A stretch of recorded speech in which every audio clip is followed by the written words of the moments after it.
¿Qué tal, amigos? Sean todos bienvenidos a este radar. Les saluda Castalia Pascual esta mañana de domingo 28 de septiembre.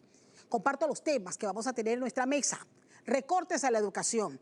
La Comisión de Presupuesto de la Asamblea Nacional concluyó las vistas presupuestarias para el año 2026, dejando recortes significativos en casi todas las instituciones, pero con un fuerte impacto en el sector educativo. Universidades e institutos recibirán menos recursos de los recomendados, generando preocupación sobre el efecto en planes de estudio y operación de centros de enseñanza. Salud en apuros. Es que el sistema de salud pública también enfrenta limitaciones presupuestarias que profundizan los problemas estructurales. Médicos especialistas han denunciado no solamente las precarias condiciones de trabajo, sino prácticas que afectan los derechos de los pacientes. Representantes de distintos sectores debatieron justo esta semana la situación. Colón secuestrado. Esta semana, en contenido exclusivo de TVN Noticias, mostró la compleja situación de violencia en la ciudad de Colón. Cientos de jóvenes forman parte de las pandillas, que suman más de 50, y 4 organizaciones criminales que aprovechan la ciudad como un centro logístico para el tráfico internacional de drogas. El resultado es el escenario con un aumento de los homicidios que opacan los esfuerzos de darle otra cara a la costa atlántica. Estos son los temas que abordamos hoy en nuestro radar.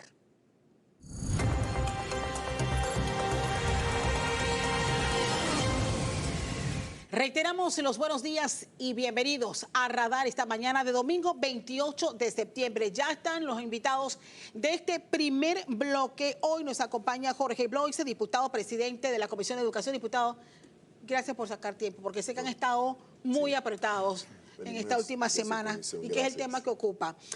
Yair Velázquez, de Jóvenes Unidos por la Educación. Yair, como siempre, qué gusto tenerte. Y por primera vez en nuestra mesa de radar, profesor, bienvenido, Juan Morán, él es director de Planificación de la Universidad Tecnológica de Panamá. Muchas gracias. Ponemos en contexto el tema de este bloque al que le hemos denominado recortes a la educación.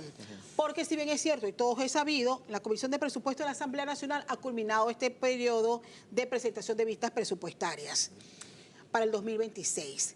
Y los recortes se han concentrado en casi todas las instituciones, pero han dado un duro golpe a las instituciones dedicadas a la educación. Universidades han hecho los llamados de atención del golpe que han sufrido y cuánto les va a impactar. Y al final hay todo un debate sobre qué se le recomienda por parte de la Asamblea al ministro Chadma, que tiene que evaluar esas recomendaciones. Voy a arrancar con usted, diputado. ¿Por qué tanto recorte a educación y cómo ustedes han reaccionado ante el impacto que ha tenido esto? Sí, muchas gracias y buenos días a todos los televidentes. Nosotros, y debo hablar también desde la Comisión de Educación, hicimos una nota al presidente de la Comisión de Presupuesto para que ahora ellos terminaron las vistas, ellos tienen que hacer ahora un informe de recomendaciones, los diputados. Ese informe de recomendaciones debe ser presentado al MEF para que el MEF ojalá considere algunos puntos. Y mandamos una nota de la Comisión porque hay una preocupación real, genuina, en el tema educativo, en el recorte, sobre todo a la educación superior. Estamos hablando de que a todas las universidades se les fue recortado y lastimosamente institutos como el ITSE, que está haciendo un trabajo realmente sobresaliente, el recorte es aún mayor, casi del 70%, algunas universidades el 20, 25%. Entonces, sabemos y debemos reconocer que es el primer presupuesto en 15 años que no se le va a pedir prestado para pagar deuda. Eso es un avance y es un logro, pero de alguna manera u otra tenemos que focalizar los esfuerzos para que los recursos que tenemos se prioricen y se priorice también en materia educativa para garantizar que este recorte tal vez incluso el 2026 no vamos a ver, a universidades van a tener que cerrar algunas carreras, algunas sedes, pero en 3, 4, 5 años vamos a ver un impacto real de lo que puede significar un recorte para un cierre, por ejemplo, del ITSE a 2.500 estudiantes tendrían que dejar de matricularse. Y el ITSE ha demostrado y ha podido, con el sector productivo, dar carreras que están insertando a los jóvenes en el mercado laboral. Tenemos una gráfica preparada de cómo ha quedado el recorte en algunas instituciones, universidades. Ahí está el ICSE, que es el que mayor ruido ha causado a lo largo de esta semana. Hemos escuchado ya varias veces a su directora que la habíamos querido sumar a la mesa, pero no ha podido porque justamente están en este asunto. Solicitados 78 millones, el recomendado 28.8 millones, estamos hablando menos 72%. Es el golpe mortal. Udelas 82.3 millones, que fue lo solicitado, 36.3, el recomendado, menos 56. La UTP, que tenemos su representante aquí, de 233 millones a 144, menos 38%. Universidad de Panamá, estamos hablando de un menos 23%, de 412.6 millones, 317. UBIP 23.4%, 18.1%, 1.000.000, estamos hablando de un porcentaje también importante, a pesar de que el presupuesto es menor. Se me quedó por fuera UNACHI, justo y necesario. ¿Cómo quedó UNACHI? UNACHI realmente lo que sucede es que se le dio un poquito más de presupuesto del recomendado, o sea, realmente no es que sufre un recorte, el recorte que sufre es porque ellos solicitan un monto superior a los 120 millones, pero el asignado es menor. Entonces, digamos que también ellos han alegado de que van a tener que cerrar carreras, que no pueden operar con eso, pero es la única que de alguna manera u otra Sí. se mantuvo. 72 millones fue el presupuesto solicitado y estamos pasando, eso solamente 0.7. Sí, se le mantuvo el presupuesto, pero ellos han indicado que necesitan, creo que es más de 120. Igual, yo quiero cerrar con esta idea. Todas las instituciones públicas, obviamente las más de 95 que pasaron por la Asamblea Nacional, pidieron más. Y Claro. digo, todo el mundo pide más, eso es lógico, todo el mundo aspira a más. Yo lo que he pedido, en el tema educativo por lo menos, es que tratemos de garantizar el presupuesto del año anterior. Tal vez no lo vamos a aumentar, pero el recorte en más de un 30%, de un 70% en el caso del ITSE, lo que sí es que va a generar un impacto directo e inmediato a carreras que no van a poder abrir. Entonces, ahí estamos, nuestra preocupación se genera es en ese punto en el que realmente en este momento lo que le hemos manifestado al presidente de la Comisión de Presupuesto es que tratemos de garantizar. Por ejemplo, la Universidad de Panamá, el rector, yo hablé con él y me dijo por lo menos garantizar el presupuesto del año anterior. No lo que pedimos, que era mucho más alto, pero garantizar por lo menos el año anterior. Profesor Morán, ¿cuál es el impacto en la UTP de este recorte? Sí, nosotros al igual que todas las otras universidades sentimos que es un reto muy importante que resolver. Estamos, como dice el diputado, recibiendo un presupuesto inferior al de este año, cerca de 23 millones menos y comparado 89 millones menos de lo que pensábamos para el crecimiento. La universidad está creciendo a un ritmo de 5 a 6% por año. Tenemos más de 30.000 estudiantes y cada vez nos demandan más respuestas en diferentes lugares de carreras completas. Pero inclusive tenemos recortes en el área de profesores de tiempo parcial, que son más de 4 millones de dólares. Tenemos recortes en el área de suministro eléctrico para nuestros diferentes laboratorios, que 2.5 millones. Tenemos recortes inclusive en sistemas informáticos para dar respuesta a áreas importantísimas por casi 2 millones. Y lo otro que nos preocupa es que tenemos ya comprometido parte de eso que nos van a dar. Así que el otro año no solamente vamos a tener un presupuesto recortado con respecto a este año, 23 millones, pero 5 millones menos de lo que esperábamos para poder seguir trabajando. Entonces, eso representa un reto muy, muy fuerte y sobre todo hemos recibido un clamor de la sociedad de que quiere que nos acerquemos más a ello, con carreras completas, que estemos en otras extensiones. Y eso significaría un esquema de no solamente docentes, sino laboratorios y talleres que requiere mucha inversión. Y ese desfase, como hablábamos, es de que no se ve hoy. Se ve que afecta realmente el crecimiento del país a 4 o 5 años adelante. Muy, muy preocupante para efectos del desarrollo y cumplir con un plan de gobierno que quiere invertir en muchos aspectos de tecnología, pero no va a tener recursos humanos. Nosotros nos hemos reunido estas semanas pasadas con diferentes gremios de profesionales y de empresas privadas y nos dicen que el principal problema que ellos sienten es que no tienen suficiente personal calificado. Esto va a agravar ese hecho. Bien, hay sectores que han dicho que este recorte es una amenaza directa, usted se ha adelantado, a la competitividad del país y al futuro de los jóvenes. Yair, ¿cómo lo ven ustedes? Así mismo es. Muy buenos días. Muchas gracias por la invitación. Desde Jóvenes Unidos por la Educación expresamos nuestra preocupación por todos los diversos recortes que han sufrido, no solamente a nivel superior, sino también el ITSE, donde se le ha recortado importante. Y hay que entender que todos los jóvenes que ingresan al ITSE, de 8 de cada 10 estudiantes ingresan al mundo productivo.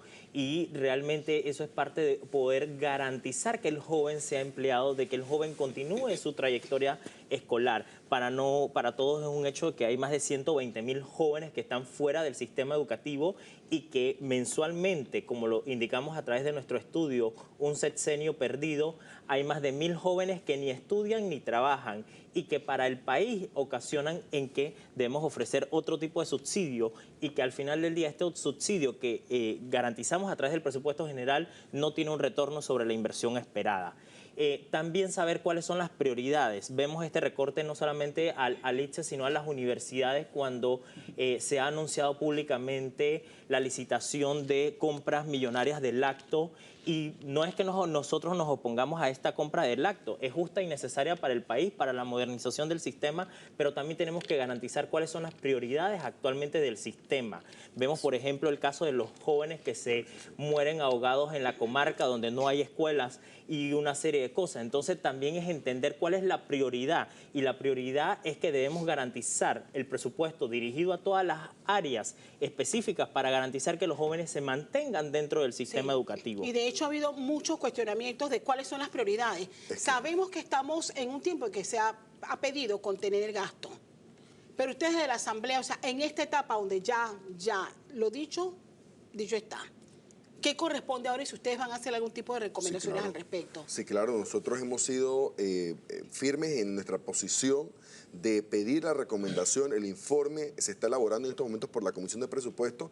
Nuestros comisionados, los 4 de la bancada, vamos, y yo como presidente de la Comisión de Educación he sido enfático de que quisiera poder aportar en el informe, porque los recortes en educación, en salud, en el tema de agua, deben ser evaluados. Yo sé la contención del gasto porque sé también la economía que sufre el país en estos momentos, pero hay que priorizar. Y hay que priorizar efectivamente en cada cartera. Hay que ver hacia dónde estamos utilizando los gastos, y también hay que buscar los ingresos, Castalia. Nosotros presentamos un proyecto, hace poco nos lo rechazaron los diputados, algunos que se oponen a que esto ocurra, pero los consulados, millones de dólares que perdemos dándole a personas que tienen salarios de 70.000 al mes, consulados que tienen, personas panameños en otros países que reciben un salario de 70.000 dólares al mes, ni el presidente de la República, creo que está en 10.000. Entonces, estos recortes, las notarías, el negocio de las notarías, también presentamos un proyecto de ley para eso. Entonces, también le hemos pedido a los colegas que a raíz de esto que las universidades, que el ITSE, que el país hemos puesto casi que un jaque mate con estos temas de los recortes. Oye, la Asamblea tiene que darle el paso adelante y decir, ¿sabes qué?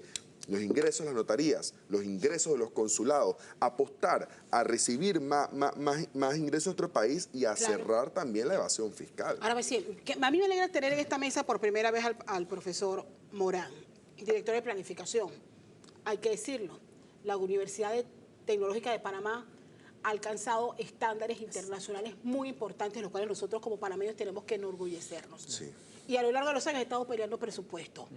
¿Cómo han logrado ustedes a través de los años planificarse para ser efectivos, por más ajustados que estén los presupuestos para la tecnológica, alcanzar los puntos que hoy día tienen?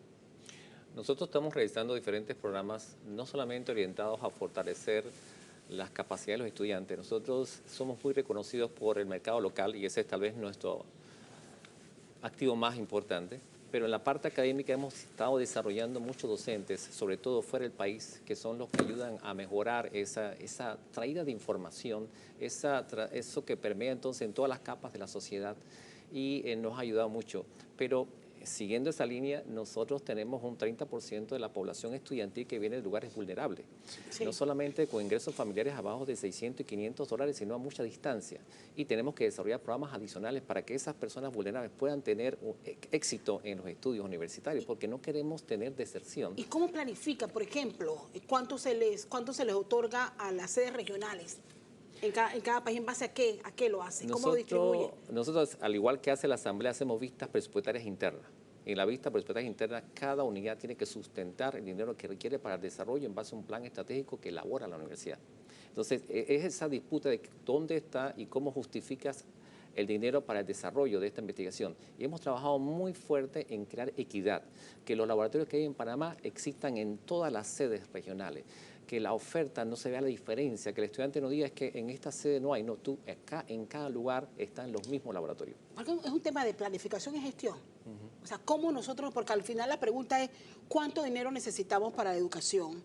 Porque bien las vistas presupuestarias que hubo mucho cuestionamiento al Ministerio de Educación, por ejemplo. Sin duda. Y nosotros lo que le hemos pedido al Ministerio es que hay que priorizar e incluso de ese, sabemos que el 7% que se ha hablado mucho también es lo que sale para las universidades. Entonces, bueno, yo pienso que si el Ministerio de Educación lo está pudiendo ejecutar o de alguna manera u otra no está priorizando correctamente, hay que aprovechar los recursos que hay ya asignados para educación para poder que el impacto directo en la educación superior no sea tan alto. Ahora, no podemos descuidar tampoco la educación premedia, media y primaria. Yo tengo escuelas en San Francisco, en el centro de la ciudad, al lado de un centro comercial como Multiplaza, donde también he pedido que las empresas se involucren porque Elizabeth Herrera Valdía no están dando clases, no han dado clases este año, clases por módulo, los estudiantes no están yendo a la escuela, eso es gravísimo y no podemos estar pensando entonces en comprar laptops. Yo he escuchado muchas veces que no es un tema de dinero. No. En varios sectores. No, Tampoco para nada. es un tema de fondos en educación, es un tema de gestión. Es un tema de gestión y lo señalan las pruebas internacionales, los grandes estudios que hemos tenido, los más de 17 iniciativas de diálogos donde se ha visto que a través de una matriz de causa y efecto, las grandes deficiencias del sistema se deben, uno, obviamente, a la gestión administrativa del sistema que está muy centralizada y la toma de decisiones ocurre desde Cárdenas. Nosotros requerimos que el sistema sea descentralizado. Existe la Ley 50 del año 2002 que en la actualidad no ha sido reglamentada por parte del Ministerio de Educación, donde deben transferir las funciones administrativas correspondientes a las propias regionales. También cómo se gestiona el dinero. Nosotros no podemos dejarle, el caso, por ejemplo, de FESE, dejarle todo al director de centro educativo, porque al final del día el director de centro educativo es un líder pedagógico y ahí es donde también requerimos que los centros educativos tengan su director técnico administrativo para manejar estos fondos. Pero no es una cuestión de plata al final del día, sino cómo gestionamos el sistema, cómo se toman las decisiones basadas en evidencia y en datos para poder planificar. Por eso es que vuelvo y tomo y retomo el tema de ustedes, profesor, porque ustedes en la UTP se solicitó 233 millones, se ha recomendado 144 millones. Estamos hablando de un recorte de 38.2%. Si lo que acaba de decir Yair se hubiese traído al ejercicio, a la Universidad Tecnológica, según lo que ha alcanzado en este último año, debe haber tocado hasta más fosa. ¿En base a qué se distribuye ese presupuesto, me pregunto yo? ¿No es gestión? O sea, se aplica en gestión para una cosa, pero para otras no se aplica en la distribución del presupuesto. Tiene que ser basado en resultados. Yo creo que la UTP ha dado ejemplo de un presupuesto con planificación te puede dar resultados. Y repito, en lo solicitado todo el mundo obviamente tira más, porque saben que al final viene un recorte, pero el recorte no puede ser poniendo en riesgo la operatividad de las instituciones de educación. Y creo que es el ejemplo que ya ellos han manifestado. O sea, cuando llega un momento en el que el recorte es incluso menos que el año actual, por ejemplo, en el caso de la UTP estuvimos en las listas presupuestarias y de varias instituciones pasa lo mismo. Ni siquiera para la luz les está alcanzando, para pagar la luz. Entonces, ¿cómo hacemos? Porque el recorte se sobrellevó más allá del límite que podíamos de alguna manera u otra sostener en instituciones. ¿Qué cosas puntuales no se podrán ejecutar? Reiteramos, ya menciono algunas Tenemos edificios que están en niveles de avance significativos en los centros regionales que vamos a tener que dejarlos como están, porque no se va a poder continuar esas obras que se requieren para poder expandir el crecimiento. Panamá Oeste es una sede que está creciendo, pero se ha estancado porque no podemos continuar con la obra de construcción de más facilidades. Tenemos el caso de Chiriquí, caso similar. Entonces, casi todos los centros regionales están requiriendo más recursos para culminar obras que se van a tener que parar. Pero a nivel también local, necesitamos atender a una población de Panamá Este. Tenemos más de 2.500 estudiantes que se trasladan desde Pacora, Chepo, Las Garzas hasta Panamá, pasando 2 o 3 horas para regresar y queríamos acercarnos a ellos para evitarle ese problema, pero tampoco vamos a poder hacer ese proyecto. Lo mismo pasa con Arraiján, pasa con Puerto Armelles, donde quiera ver el puerto este, no podemos hacerlo porque no tenemos esa capacidad. Pero también habíamos invertido mucho en laboratorios para poder ser esa bujía de chispa que necesita cada cada estado para crecer. La universidad, no sé si ustedes sabían, fue la que trajo Internet a Panamá.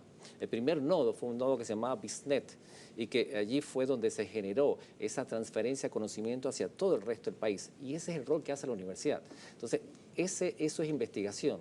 Eso es algo que no se ve enseguida, pero produce efectos a largo plazo en un país.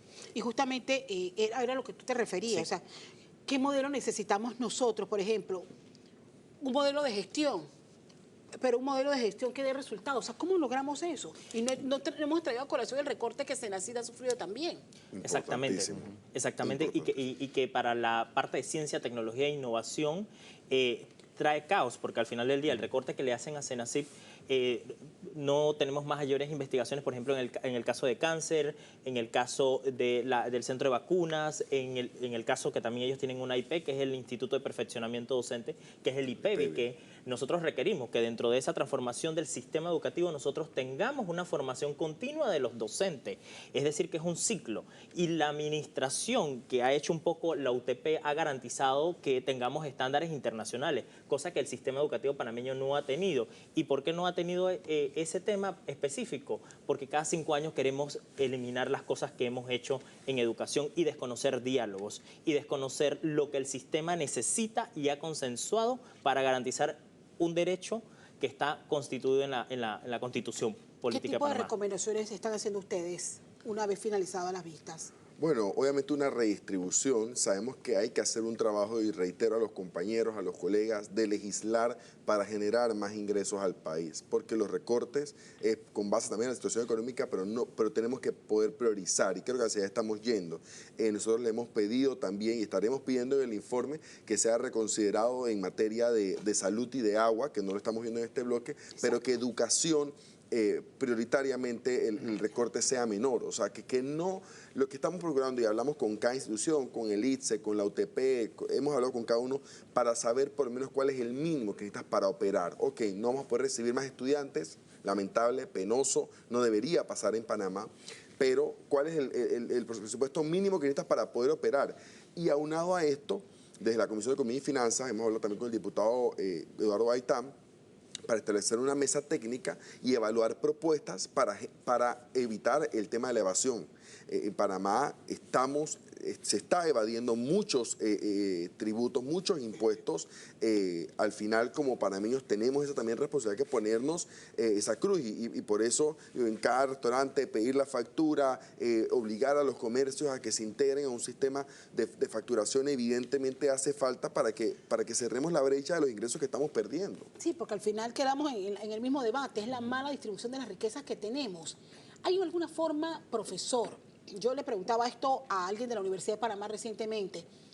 ¿Y cómo hacemos que las universidades no dependan única y exclusivamente del presupuesto que le dé el Estado? Que es importantísimo y es prioridad. Pero ¿cómo hacemos para encaminarnos hacia una autogestión Sí.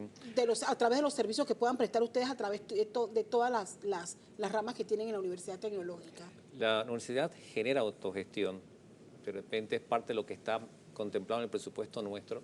Sí existen limitantes a veces de la misma establecida por el Estado para poder generar más, pero hay veces que de repente no se percibe todo lo que aporta la universidad. Hago un ejemplo, nosotros este año que pasó hemos aportado al Estado más de 2.4 millones de dólares, básicamente en actividades de forenses, apoyos tecnológicos que lo damos gratuito. Y salen de nuestro presupuesto, con nuestros recursos humanos, con nuestros laboratorios, y no nos los paga el Estado. Pero así también hemos apoyado diferentes iniciativas, como por ejemplo, capacitar a personas del IDAN, 250 personas del IDAN para que puedan trabajar. Hemos también desarrollado apoyo cuando fue el problema en Azuero con el agua, también fuimos allá. Entonces, pero por eso no se cobra. No al se Estado. cobra, tampoco aparecen en el ranking. Ustedes no pueden, por ejemplo, participar en una... Aquí las consultorías abundan y las consultorías son millonarias. No pueden contratar a la Universidad Tecnológica para hacer la consultoría en carretera, en Hemos tecnología. generado una unidad casualmente dedicada a ese contacto con la empresa, una unidad de vinculación con la empresa, porque sí tenemos tal vez el equipo consultor en el área de tecnología número 1 en Panamá, y no solamente con experiencia local, sino internacional. Pero también tenemos que buscar mecanismos para que sea viable ese manejo del dinero, porque tiene que ser un manejo financiero para que podamos entonces transformarlo en obras que requiere el Estado. Yo lo pregunto porque otras universidades, usted lo sabe mejor que yo, las universidades ofrecen servicios. y son contratadas por el Estado. Así es. Pero aquí que se contrata a todo el mundo, menos a los profesionales que están dentro de las ramas en la universidad. Incluso entiendo que la UTP también hace informes al Ministerio de Educación sobre el estado real de las infraestructuras de los centros escolares, como fue el caso de los centros educativos aquí en San Francisco y también en otras regiones del país que han ofrecido recomendaciones y que sabemos que para el próximo año el tema de infraestructura del sistema escolar no tenemos incluso actualmente un estado real de cómo se encuentran esas 3.102 escuelas. ¿Cómo hacemos que esta austeridad no impacte en la educación? ¿Es un tema de decisión del gobierno, entenderlo? Es un tema de voluntad política también para que la gestión sea eficiente, para que la administración de los recursos se dé de manera prioritaria y que tú puedas efectivamente ubicar los recursos en las escuelas que requieren esa inversión. Nosotros tenemos más de 600 escuelas con menos de 20 estudiantes. ¿Sabes qué? En vez de tener una escuela con 20 estudiantes, ¿cuál es la escuela más cercana? Vamos a meterle más recursos a esa escuela más cercana, vamos a abrirle otro salón, y esos docentes y esos estudiantes me los llevo a esa otra escuela. La eficiencia educativa nos ha fallado por décadas en Panamá y los diálogos lo han hecho. Yo he presentado como 10 proyectos de ley y la gente a veces me dice, oye, pero qué buena idea. Ninguna es idea de esta cabeza. Nacen de los diálogos, de los 17 diálogos que comentó Jóvenes Unidos por la Educación, que ha hecho Panamá. Y que la gente ya se reúne en la mesa para apostar y decir qué es lo que hay que cambiarlo. La pregunta que usted ha hecho, ya la han hecho en varios diálogos. El tema es que no se presenta la ley, no se hace el cambio, no hay voluntad de realmente cambiar el sistema. Y eso de la eficiencia, te digo, hay más de 600 escuelas con menos de 20 estudiantes. Eso, hay que ubicar a esos estudiantes en la escuela más cercana, que tenga más matrícula para poder ubicar los fondos. Yo tengo 5 escuelas en un solo globo de terreno. Hay que ser más eficiente con el uso del recurso público y hay que también apostar a los cambios en normativas. Desde la Comisión de Educación ya hemos establecido varias mesas para leyes como estas que generan impacto en la educación y que esperemos tener resultados también en los próximos meses. Y yo creo que en la falta de planificación, no sé, y me perdonan si estoy cometiendo haciendo un comentario no certero. Recientemente nosotros hemos recibido informes del Fondo de Población de las Naciones Unidas, advirtiéndonos que nuestra población está envejeciendo, cada día hay los muchachos teniendo menos hijos, sí. hay menos gente aportando a nuestros ingresos. Por otra parte está el informe también que indica que hay 120.000 jóvenes fuera de nuestro sistema. O sea, es complicado. Y si le sumamos a ese panorama tan preocupante el hecho de que le vamos a recortar presupuesto al sector donde tenemos que precisamente invertir, o sea, ¿ante qué estamos, Jair? Definitivamente es lo que nosotros dijimos en un sexenio perdido, en un sexenio prácticamente es una triple crisis económica, social y educativa a la que se enfrenta el país, porque producto de que los jóvenes no ingresen incluso a la universidad y sabiendo que ya teníamos problemas de deserción escolar antes de la pandemia, son jóvenes que no van a cotizar, como mencionaste, ante la Caja del Seguro Social. Se van a condenar los jóvenes a no tener oportunidades en las regiones más alejadas del país, entiéndase Darién, entiéndase las comarcas donde estamos teniendo los problemas actuales. Y hay que entender que el resultado que estamos viviendo actual de los jóvenes que no están siendo empleados al sistema es un resultado que viene desde hace 10 años.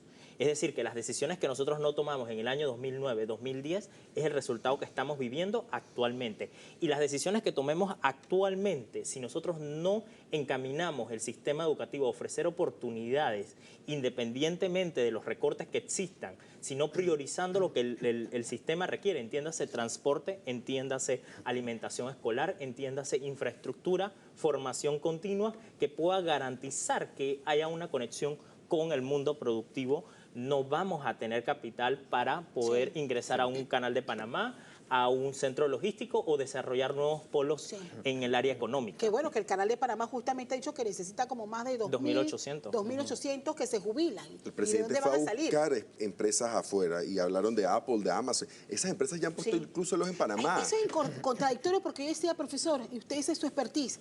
Aquí hemos salido a buscar, ha dicho el presidente Molino, y estamos hablando, métase en la cabeza la industria de los semiconductores. ¿Cuál es la mano de obra que se necesita para las empresas de semiconductores? ¿Dónde los vamos a formar? ¿O que vamos a traer empresas para que vengan de afuera a ocupar las plazas que nosotros como panameños tendríamos que ocupar? Nosotros casualmente hicimos una AIP para tratar de desarrollar los conocimientos y formación de estudiantes nuestros en semiconductores y estamos trabajando en ello. Pero como usted indica, un ejemplo, nosotros hemos tenido un crecimiento en la Facultad de Sistemas en los últimos 5 años que oscila casi el 80%. O sea, la demanda de estudiantes por estas carreras del corte de informática sigue creciendo. Y lo que aún nos dicen los empresarios es que nos falta más para poder dar respuesta. Estas empresas cuando vienen requieren miles. Y nosotros sí tenemos una población de estudiantes en el área de sistemas que oscila casi en 7.000 estudiantes, pero ellos requieren aún más. Entonces, esa continuidad que ellos requieren para mantenerse competitivos, el Estado tiene que proveerla, porque si no van a buscar otro país, que es lo que no ha pasado anteriormente. Entonces, nosotros como tecnológica nos sentimos comprometidos con el desarrollo del país, pero sabemos que para poderlo desarrollar, la inversión de un estudiante a nivel de las carreras nuestras requiere muchos laboratorios, mucho equipo, muchos paquetes informáticos, y que eso no es tan fácil de desarrollar a corto plazo. Yo creo que al final las conclusiones, y creo que en esta mesa todos estaremos de acuerdo que el futuro de nuestro país se forja en las aulas. Así mismo es. Así es.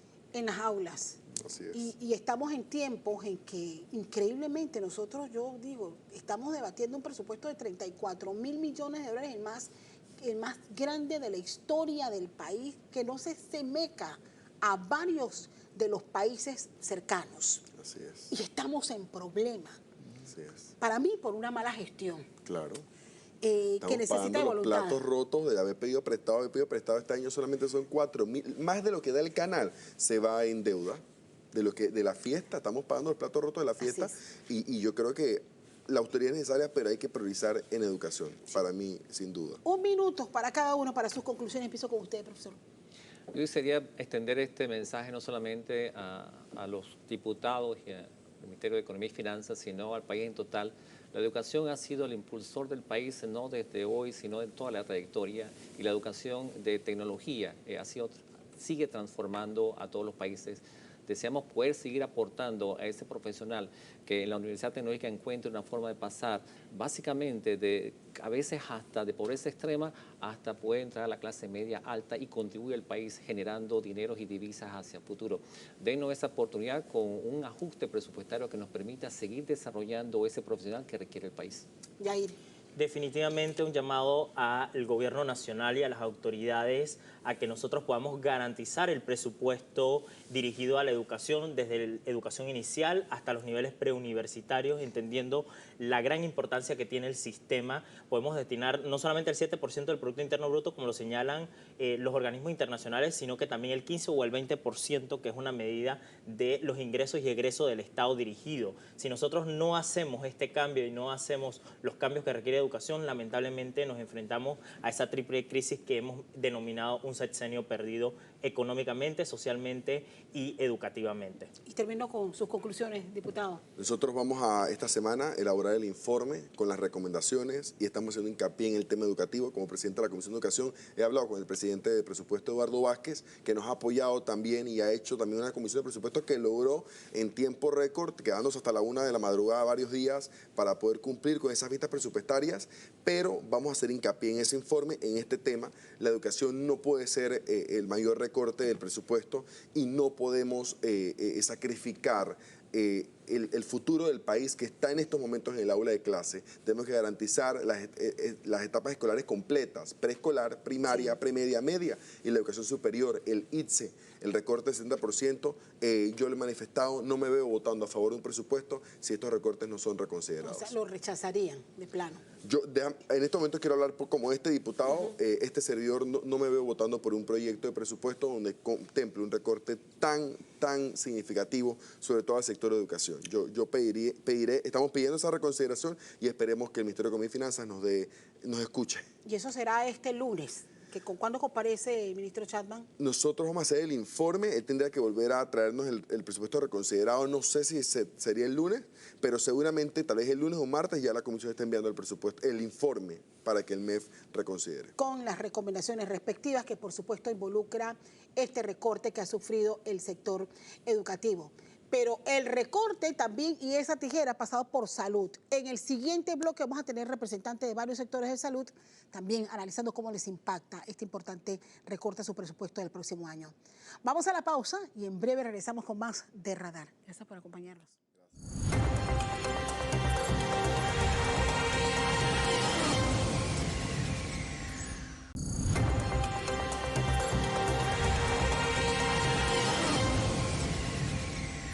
Gracias por estar con nosotros aquí en Radar. Regresamos con este segundo bloque. Ya los invitados con nosotros se los presento de inmediato. Hoy nos acompaña el doctor Orlando Quintero, médico y presidente de Provixida. Doctor, muchísimas gracias por su tiempo. Emma Pinzón, quien representa a la Federación de Asociaciones de Pacientes con Enfermedades Crónicas y Degenerativas. Y nos acompaña también en esta mesa de Radar Juan Antonio Casas. Él es médico salubrista y fue representante de la OPS en Panamá. Doctor, muchísimas gracias también por compartir con nosotros este análisis. Pongo en contexto la reciente renuncia de la doctora Yulisa Lombardo, quien es la encargada del programa de trasplantes en la Caja del Seguro Social, en medio de lo que ella advertía de las precariedades en que trabajan los médicos y algunas prácticas que ponen en peligro incluso el derecho a la atención de los pacientes, ha generado un sinnúmero de cuestionamientos. ¿Por qué? Porque para esta misma semana hemos estado muy pendientes de los recortes que se han aplicado en las vistas presupuestarias en la Asamblea Nacional y que impactan directamente al sector salud. Quiero conocer no solamente la opinión, hacer un debate sensato de cómo ustedes desde fuera del sistema ven la situación. Debo aclarar que a esta mesa se había invitado en su principio a los médicos especialistas, a la Asociación de Gastroenterología, por ejemplo, a la Caja del Seguro Social. Sin embargo, manifestaron no poder compartir con nosotros. Se nos dijo que en su momento se estarían haciendo algunos acercamientos para resolver los problemas que se han presentado. Quiero empezar el análisis con su visión del problema actual. Es un problema viejísimo, lo decíamos. ¿Cuántos gobiernos, cuántos años llevamos nosotros debatiendo el mismo tema? Voy a arrancar con usted, Emma. ¿Cómo dibuja o califica la situación que estamos atravesando hoy día en medio de estas dos circunstancias que le he planteado? Bueno, mira, yo de verdad que para mí fue un baño de agua fría, porque en lo que lleva este nuevo gobierno administrando, y digamos específicamente la administración de la Caja de Seguro Social en este nuevo periodo que recién tiene un año, porque ellos empezaron en octubre del 2024, recién van a cumplir un año en la posición, habían estado trabajando de bastante coordinados con nosotros. Tenemos reuniones mensuales con la Dirección Nacional de Prestaciones en Salud, donde siempre llevamos una agenda puntual de las cosas que estamos encontrando que hay que mejorar y se han abordado apropiadamente. Le estamos dando seguimiento a los compromisos que están ahí y de pronto nos encontramos con este tema. Entonces, yo me quedo pensando, ¿es nuevo que no hay insumos para hacer cosas dentro de la Ciudad de la Salud? Me parece que no. ¿Que es nuevo que hay un congestionamiento? Sabemos perfectamente que no. Entonces creo que esto va más allá, y no es porque quiera excusar lo que hizo la Caja en su momento de no atender algunas necesidades. Más allá de eso, lo que me parece a mí que debe haber un tema administrativo, en un tema de una falla administrativa, por ejemplo, de la Dirección de la Ciudad de la Salud, que debe ser revisado. Tenemos médicos muy valiosos, pero también tenemos médicos que, digamos, es como acomodado a lo que deben de hacer y no van a dar la milla extra. Quizás si tú necesitas esa milla extra, tienes que saber cómo pedirla. Y si tú llegas a administrar una cuestión y tú lo que haces es lograr enfrentar y decirle, a generalizar y decir aquí todos son unos vagos, aquí no hay cifras que digan el resultado que ustedes hacen, lo que vas a encontrar es una barrera reactiva en donde, y yo no quiero ni pensar de que eso vaya a provocar una renuncia masiva, un paro, que al final todas esas cosas, ¿a quién tú crees que perjudican? Al paciente. Al paciente. Nosotros no podemos dejar pasar que se nos vaya elemento valioso, elemento que nosotros sabemos que necesitamos en la salud pública, como es, por ejemplo, la doctora Lombardo, que es especialista en hígado. Y bueno, yo estaba en una reunión el viernes pasado y estaba esperando que me dijeran cómo van a suplir la salida de ella. Lamentablemente me tuve que retirar antes y no pude saber la respuesta. Pero la renuncia de esto, y no es la primera vez que yo escucho, conozco médicos que han dicho que hasta yo tuve que renunciar, porque no era justo que yo viera a mis pacientes morir porque yo no tengo cómo atenderlos.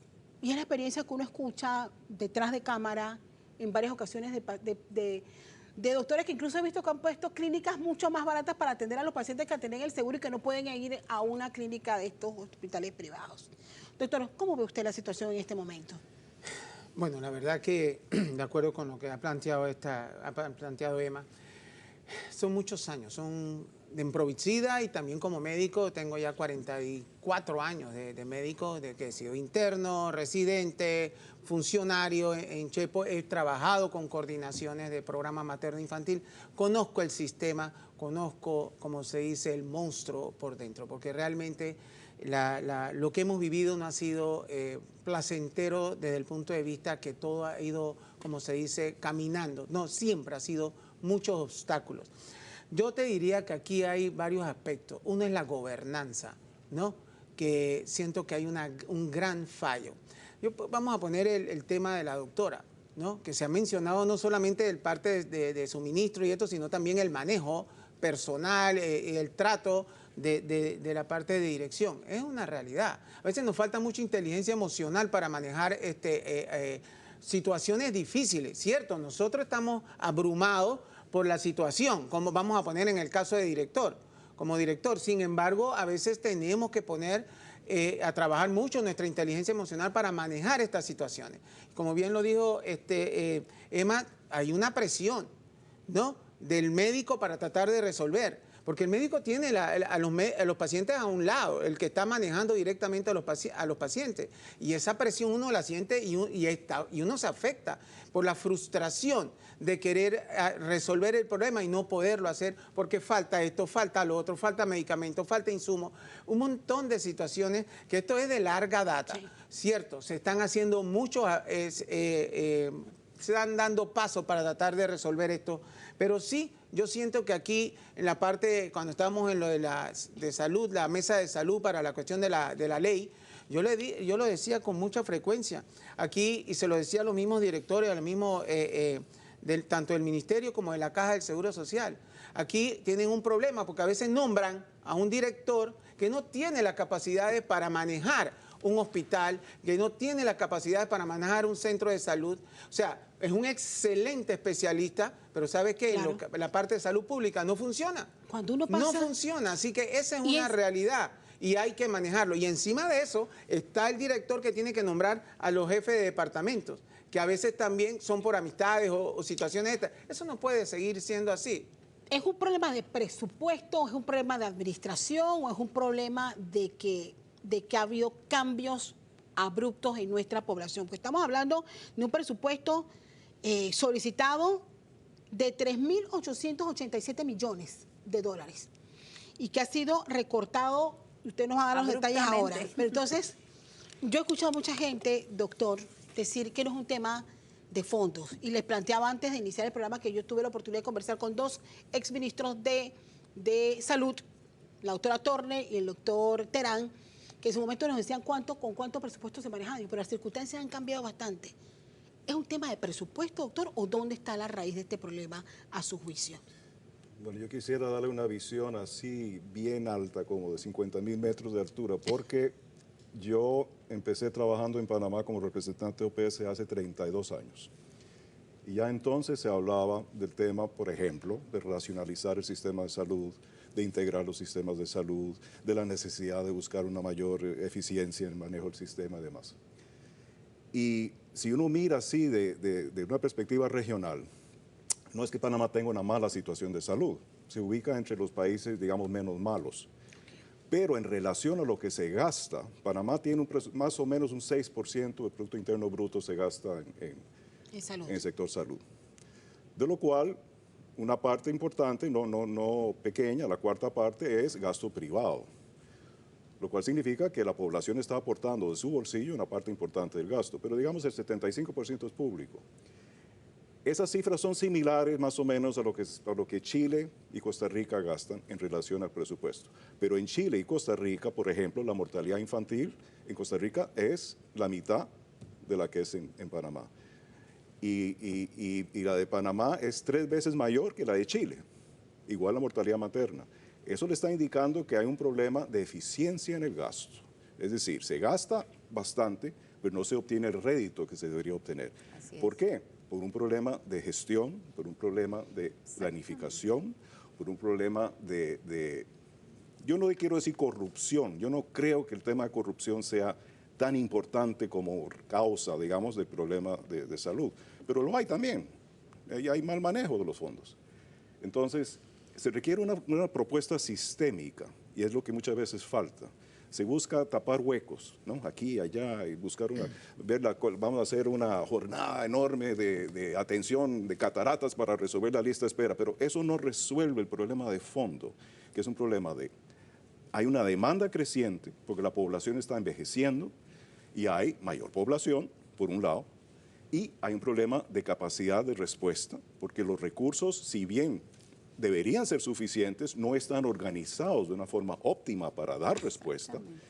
Y hay también un problema de gestión, es decir, cómo se administra, lo que decía el doctor. Sí. Es decir, yo tuve la experiencia una vez en Canadá, de una visita que hice cuando estaba en OPS, y estábamos visitando el sistema de salud de Canadá. Y entonces yo preguntaba, bueno, mire, los directores de las clínicas, los hospitales son médicos. Y se quedaron viéndome, ¿por qué querría un médico administrar un hospital? ¿Por qué querría un médico ser administrador?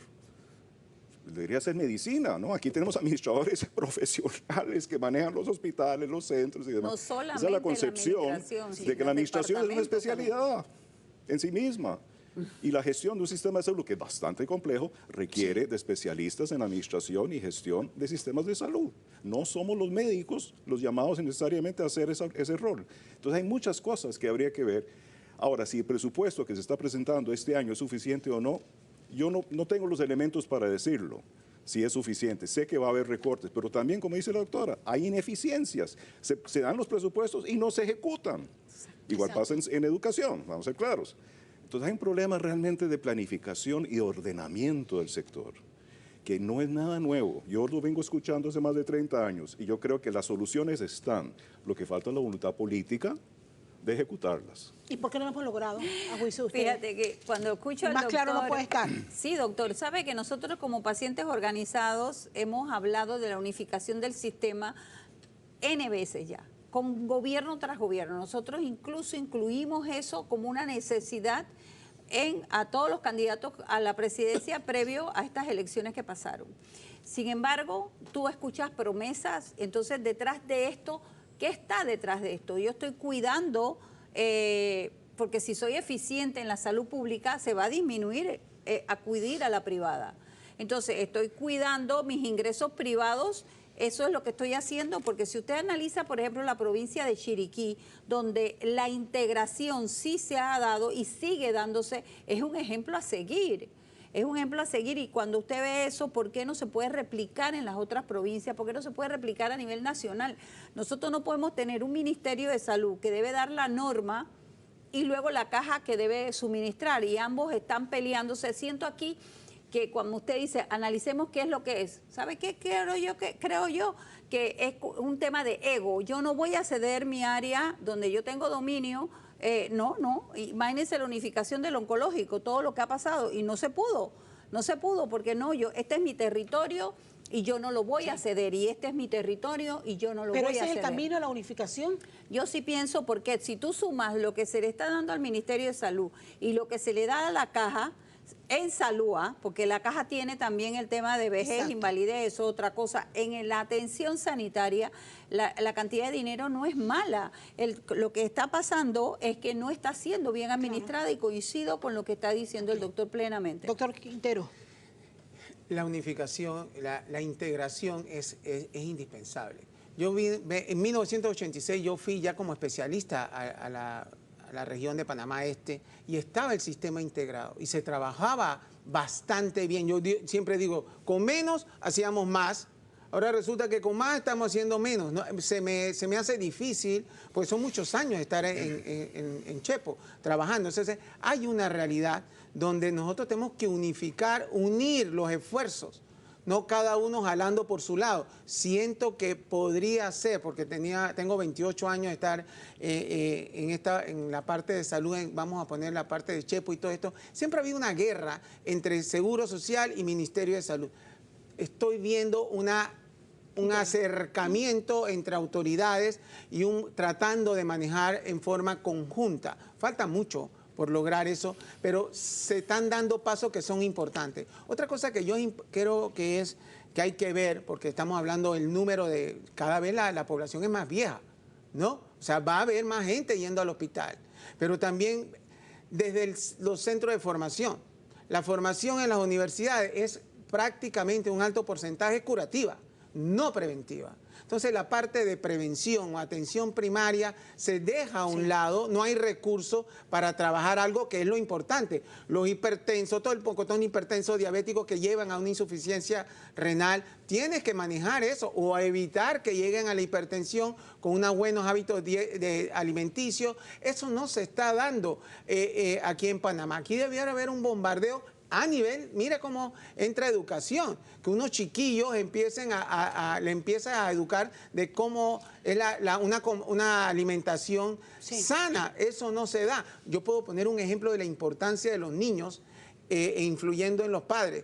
Yo me acuerdo que en los tiempos del cinturón de seguridad se vino una campaña brutal para que usáramos el cinturón de seguridad. La tenaz para que yo me pusiera el cinturón de seguridad era mi niña que tenía 4 o 5 años. Papi, el cinturón por ahí mismo. Entonces hay que aprovechar, unir todos los esfuerzos. Educación es clave en todo el proceso de salud. Repasemos ¿Quería agregar algo en ese sentido, Sí, doctor? no, que es muy importante lo que dice el doctor Quintero.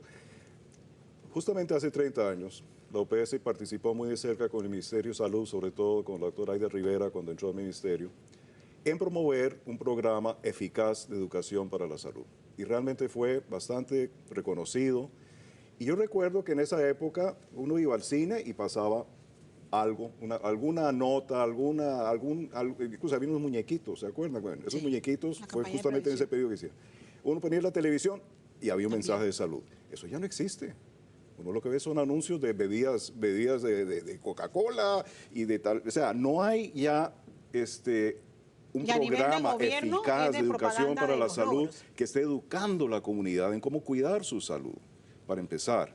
Entonces, la atención primaria y la prevención es fundamental para reducir la carga, justamente la demanda sobre los servicios de salud. $1 que se gasta en prevención representa $100 después en tratamiento de diabetes, de nefropatías, de cáncer y demás. Entonces, eso es otro elemento que hay que ver cómo recuperar un espacio que Panamá tuvo alguna vez y ha perdido. Imagínense, si hablamos de los recortes, me sé que estás bien empapada porque has estado con el tema a lo largo de estas últimas 2 semanas, te he visto. Repasemos las alertas que ustedes han emitido de los recortes. Estamos hablando de 931 millones menos para el MINSA. Quiero que ¿En qué se traduce eso? Exacto, pero quiero que sepa que los 900 vienen de la siguiente forma. 443 millones recortó el MEF cuando revisó la propuesta que mandó el Ministerio de Salud. Y luego la diferencia que hace los 900 millones es sugerencia de los diputados a la hora que el ministro y su equipo sustentaron el presupuesto. Entonces, y básicamente es esto, si usted tenía tanto y no lo ejecutó, ¿para qué pide más? Pero en conclusión, el recorte todo se está concentrando en lo que es el servicio de salud. La parte que es administrativa, salario, alquiler, eso no se pudo tocar, porque lógicamente no lo puedes tocar. Pero la reducción, ¿para dónde fue? 632 plazas de trabajo del sector salud quedan suspendidas porque no va a haber cómo nombrar esas 600 y pico. ¿Y para qué se pidieron? Tienes aquí el hospital de Penonomé que está por abrir y tú no puedes tampoco tener cemento sin el personal de salud que necesita. Hablaron de recuperar el de Metetí. Así es. Hablaron de recuperar el de Gunayala, que ahí está lleno de, bueno, cada vez que vas para allá ves eso ahí cada día más destruido, que más caro va a ser recuperarlo entre manos de Moremos. Hablaron de abrir uno en Novebugle. Todo eso queda suspendido porque tú no puedes construir ni reabrir si tú no tienes con qué atender. Luego, eso también repercute en nuestra juventud. Hay 500 graduados de medicina esperando poder hacer los 2 años que tienen que hacer con el Estado para poder ser idóneos. Y nosotros como pacientes también necesitamos ese relevo generacional en medicina. Los médicos necesitan tener gente bien preparada, igual que ellos cuando se van. Entonces, eso es importante. Por otro lado, vamos al tema de medicamentos. Correcto. ¿Cuánto impacta el tema Bueno, de medicamentos? la Dirección de Abasto pidió 170 millones para medicamentos. Suena exorbitante comparado a lo que tuvo el año pasado, o sea, este año que se está ejecutando, que son 72 millones. Entonces le dijeron, ¿pero qué te pasa? Tú estás pidiendo 100 millones más. Pero mira esto, ¿qué es lo que atiende la Dirección de Abasto del Ministerio de Salud? Solamente atiende los medicamentos esenciales, hipertensión, diabetes, medicamentos para enfermedades respiratorias, alguno que otro antibiótico. Eso es todo lo que hay en los centros de salud. ¿Y qué pasa con las enfermedades complejas como la nuestra? ¿Qué pasa con el porcentaje de gente que se quedó sin trabajo y que ahora está siendo atendido por el MINSA? ¿Cómo es que establece la norma actual para que, sí, estamos en tiempos de vacas flacas, y en el primer bloque analizamos el recorte a educación, que ese es harina otro costal, pero salud es otra cosa? Salud es una estructura que va a estar allí, o una escuela que no se va a construir en un tiempo, o una carretera que no se va a parchar hasta dentro de 3 años. Es la vida de una persona. No hay una norma que proteja que cuando haya este tipo de recortes no se impacte lo que es la atención y medicamentos. Es que lamentablemente eso es lo que parece, que no hay norma, no hay nada, porque yo voy a ser franco. Si yo estoy metido, y con todo el respeto, me parece un absurdo el bajarle el presupuesto al Ministerio, a lo que es salud, con todos los problemas que está habiendo en salud. Hacer un recorte, a mí me parece, voy a mencionar una palabra a veces hasta criminal, ¿no? Porque realmente va a afectar vida, la salud de la gente, más gasto en hospitalizaciones. ¿Cómo van la parte de la atención en los hospitales? Entonces, siempre criticando, no se ha abierto el hospital por esto, no es por esto y por esto. Ahora, ¿cuál va a ser la crítica de que no se pueda mantener? Una cosa es empezar, otra cosa es mantenerlo. Y esa es la realidad de lo que estamos viendo. No hay, a veces la eficiencia también hay que mencionarla en el manejo. Por eso yo voy, si tú eres el director o llevas la parte importante de cómo utilizar los fondos, tiene con la parte de administración y todo, ver cómo lo ejecuta lo mejor posible. No que te dice, dame esto, aquí va, y no sabe a veces ni para qué. El doctor Oplan, usted manifestaba al inicio de su intervención, doctor, gestión y planificación. O sea, lo que está planteando el doctor Orlando tiene que ver justo con lo que usted, o sea, cómo se elabora un presupuesto para un sistema de salud como el nuestro. O sea, ¿qué elementos se toman en cuenta? Bueno, es que hay que tener una idea primero epidemiológico. ¿Cuáles son las demandas de la población en términos de salud y cuáles van a ser en el futuro? Porque no puedo pensar nada más en los próximos 12 meses. Por ejemplo, hay una idea. Un ortopedista.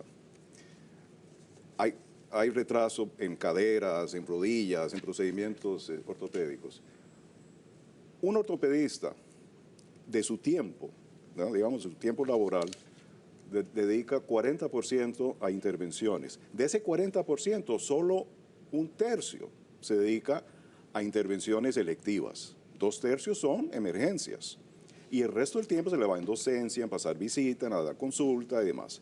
Entonces yo tengo que saber, anticipar, porque toma 12, 15 años formar un ortopedista.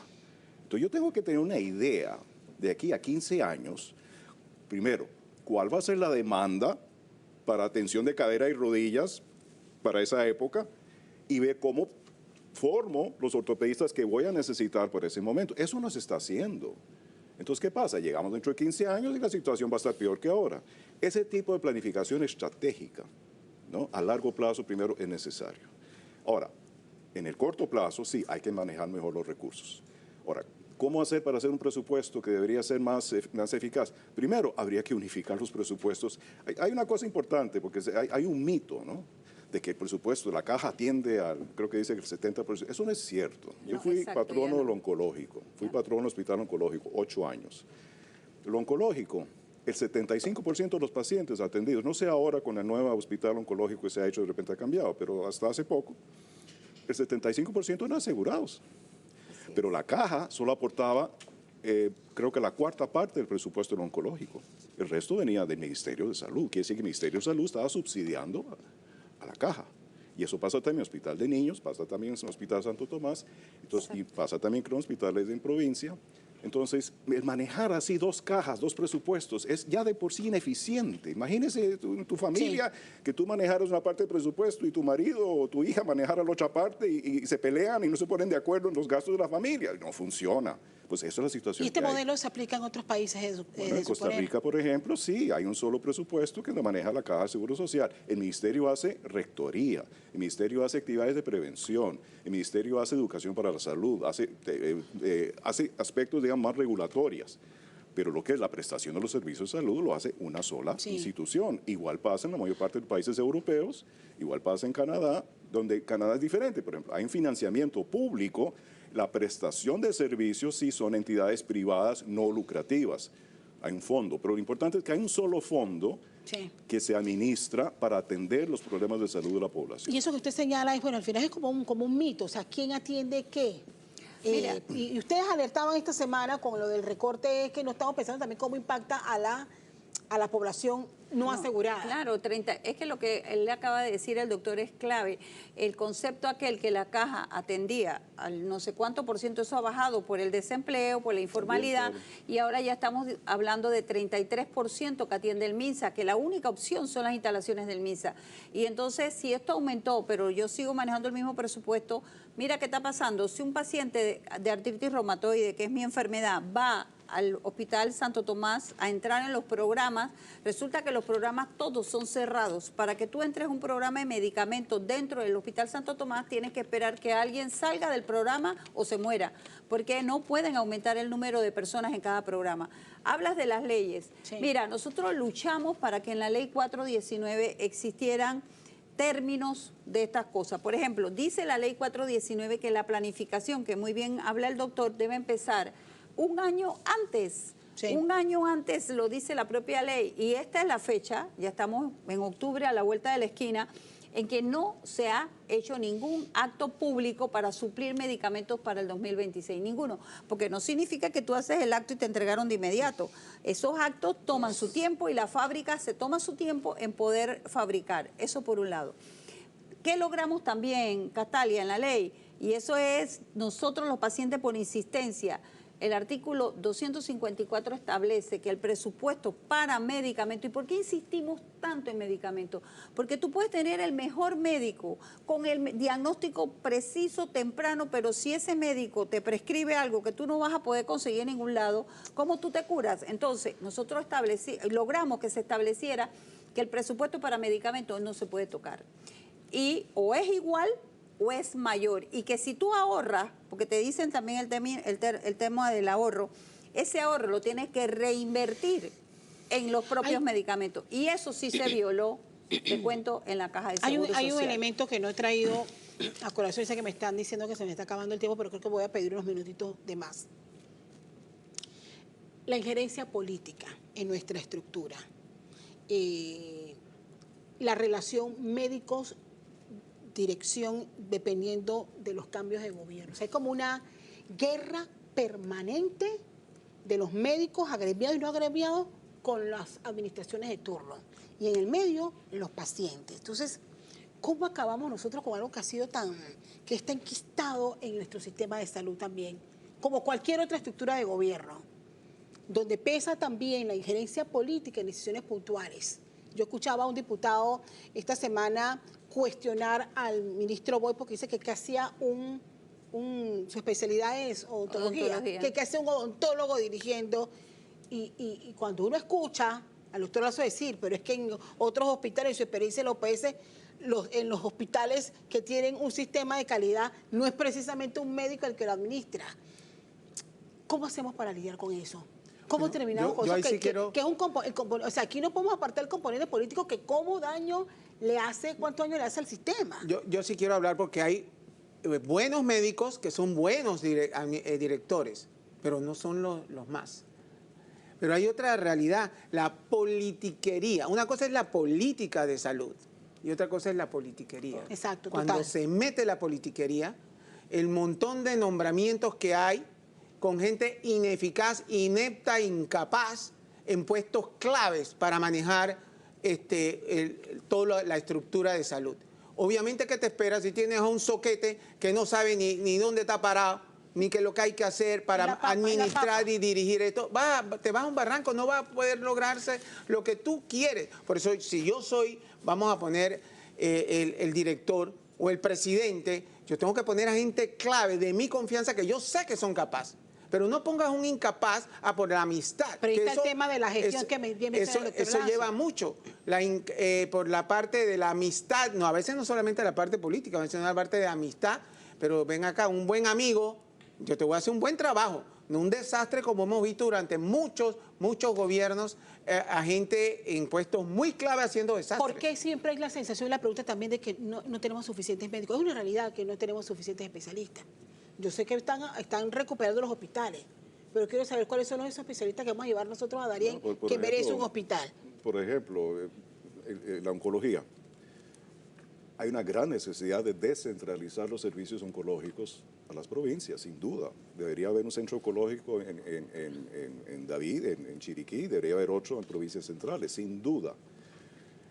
No es falta de recursos, es falta de personal. No hay oncólogos. Un oncólogo, igual, de nuevo, un cirujano oncológico puede tardar 15 años en formarse.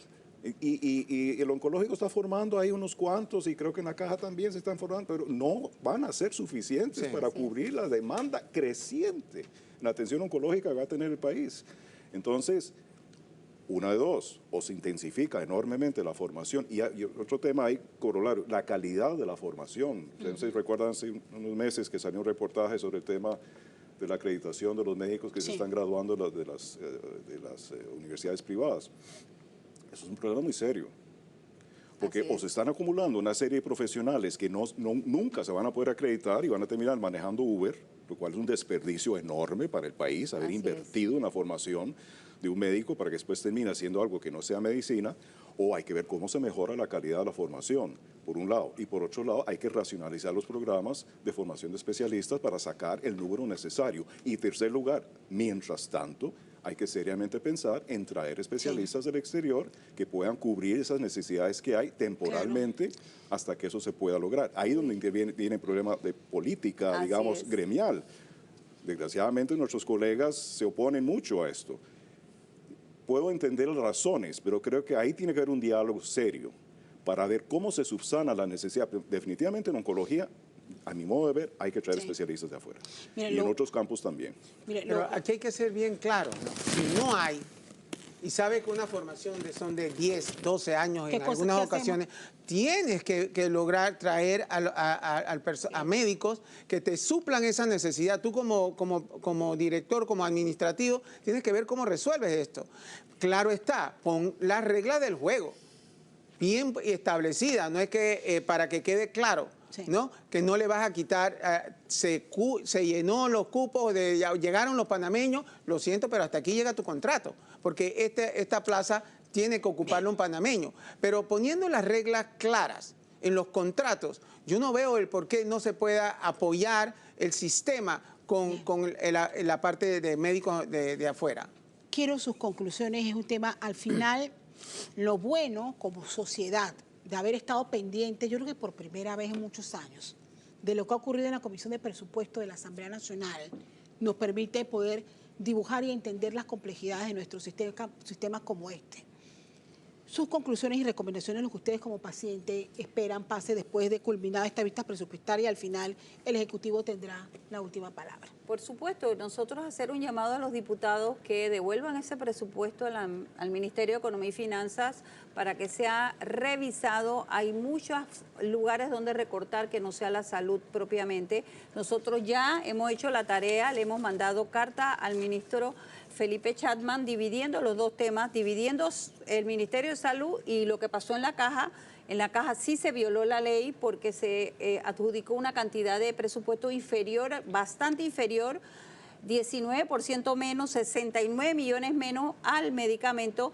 Eso nos está orillando a nosotros como federación que si no somos escuchados, y esperamos de verdad que el ministro nos escuche, vamos a tener que ir a la Corte para invalidar esto como violación a la ley. Conclusiones, doctor Quintero. Es un llamado a los diputados y también al Ministerio de Economía y Finanzas a asumir nuestra responsabilidad, a tener claro el impacto de lo que nosotros hagamos, de estos recortes en lo que va a ser la atención de salud del pueblo panameño, no solamente la atención directa, sino también la atención de prevención, o sea, la parte primaria, que hay que trabajar.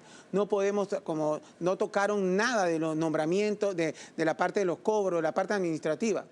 Pero hay que ver cómo nosotros vamos a evitar que llegue más gente al sistema de salud y que los que están ahí ya atendiéndose sean bien atendidos. Pero con ese recorte brutal que le han dado, no se va a poder, no se va a poder. Sus conclusiones, doctor Casas. No, concuerdo con lo dicho de que hay que revisar el presupuesto presentado, ahí no hay duda, pero además yo diría que los diputados deben exigirle al sector salud, a la Caja y al Ministerio, e incluso al sector privado en salud, de que se reúnan y que se forme una comisión nacional, como fue el Libro Blanco, pero una comisión nacional que realmente tenga fuerza política, bajo el mandato del presidente, ojalá, para formular un plan estratégico de desarrollo del sector salud a 15, 20 años, donde todos estos elementos se configuren y se haga realmente una propuesta que tenga viabilidad a largo plazo para resolver con el tiempo todos estos problemas que hemos señalado. Me quedo con su conclusión y les agradezco de verdad el tiempo dispensado. Gracias, doctor Casas. Qué gusto tenerle acá por primera vez en Radar, que no sea la primera y última que nos acompañe.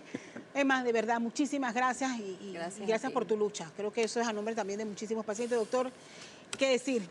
Doctor Quintero, como siempre allí, al pie del cañón. Gracias por acompañarnos. Dios nos dé vida, salud.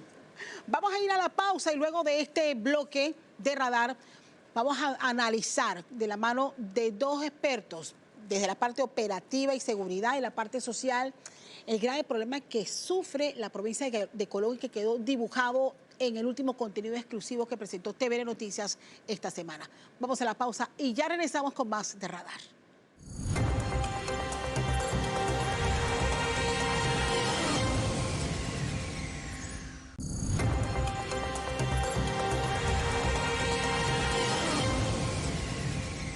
Estamos de regreso. Gracias por seguir con nosotros aquí en Radar esta mañana de domingo 28 de septiembre. Esta semana que concluye, presentamos un contenido exclusivo donde presentamos la compleja realidad de la provincia de Colón. Inmersa en pandillas, más de 50 hasta este momento, pero con la aparición de 4 organizaciones criminales que han estado utilizando el movimiento de droga y trasiego internacional. Y esto ha surgido como un elemento detonante en la violencia que suma ya más de 80 crímenes. Para analizar y poner en contexto este problema y desde qué punto lo abordamos, hoy he invitado a 2 personalidades con experiencia para el análisis operativo de lo que pudiese estar pasando en Colón y qué pudiésemos hacer y desde el punto de vista social. Oriel Ortega, comisionado retirado, exdirector de Senafrom, pero también lideró a la denominada Fuerza de Tarea Águila, una estrategia de seguridad que fue creada por los estamentos de seguridad justamente para recuperar los espacios que en su momento habían sido ocupados por las bandas criminales en la ciudad de Colón. Fue desarticulada en el 2017, se desapareció. Sí, dentro del 2019 se creó entonces la Fuerza Alfa, que es la que hoy en día se mantiene dentro de la fuerza pública. Ahora nos va a contar su experiencia de cómo funcionó. Y también se suma a esta mesa de Radar el profesor José Clemente Lazo. Él es sociólogo y director del Departamento de Sociología de la Universidad de Panamá, a quien agradezco también su tiempo. Bienvenido a Radar. Gracias por la invitación. Vamos a hacer algo. Vamos a compartir un extracto de este trabajo que realizó Nicanor Alvarado, que nos muestra la complejidad de este problema.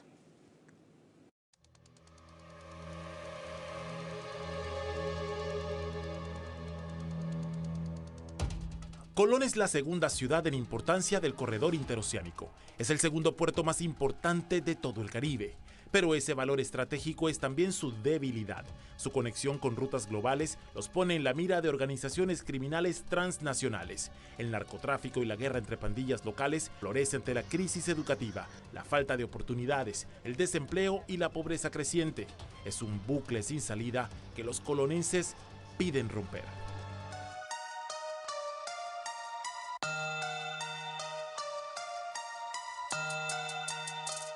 En la avenida central de Colón, la vida discurre tranquila. La gente conversa, se rebusca en el día a día. Y siempre va a haber personas en la calle, en los parques. Con el señor que vende el raspado, te vas a encontrar con el que vende el helado, te vas a encontrar con la señora sentada en el parque sonriéndote. En una ciudad insegura, nadie estaría en las calles. No habría vida. Colón es una ciudad segura, sí.